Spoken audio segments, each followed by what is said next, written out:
"Brothers and fathers, listen to the defense which I now make to you."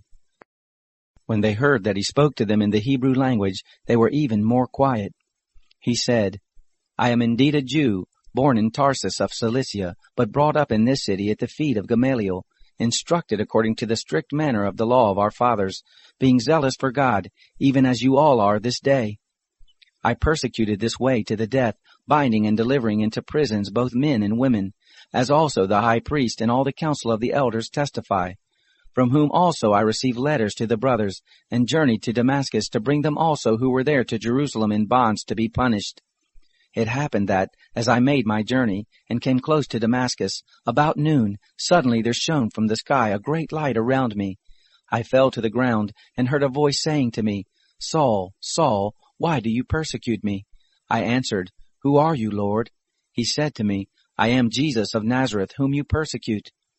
Those who were with me indeed saw the light and were afraid, but they didn't understand the voice of him who spoke to me. I said, "What shall I do, Lord?"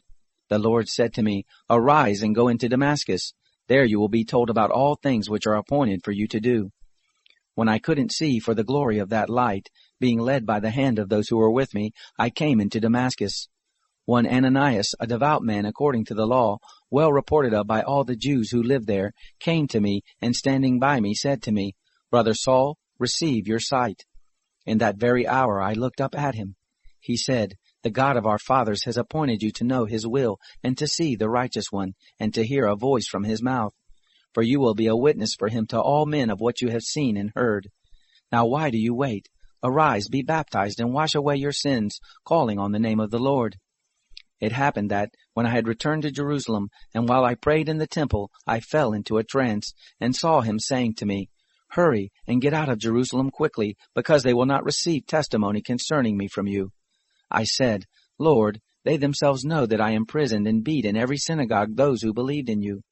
When the blood of Stephen your witness was shed, I also was standing by, and consenting to his death, and guarding the cloaks of those who killed him."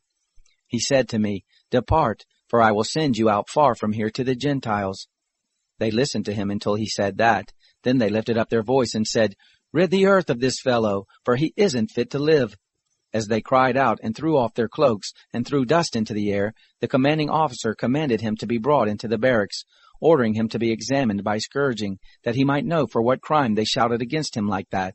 When they had tied him up with thongs, Paul asked the centurion who stood by, "Is it lawful for you to scourge a man who is a Roman and not found guilty?" When the centurion heard it, he went to the commanding officer and told him, "Watch what you are about to do, for this man is a Roman." The commanding officer came and asked him, "Tell me, are you a Roman?" He said, "Yes." The commanding officer answered, "I bought my citizenship for a great price." Paul said, "But I was born a Roman." Immediately those who were about to examine him departed from him, and the commanding officer also was afraid when he realized that he was a Roman, because he had bound him. But on the next day, desiring to know the truth about why he was accused by the Jews, he freed him from the bonds, and commanded the chief priests and all the council to come together, and brought Paul down and set him before them.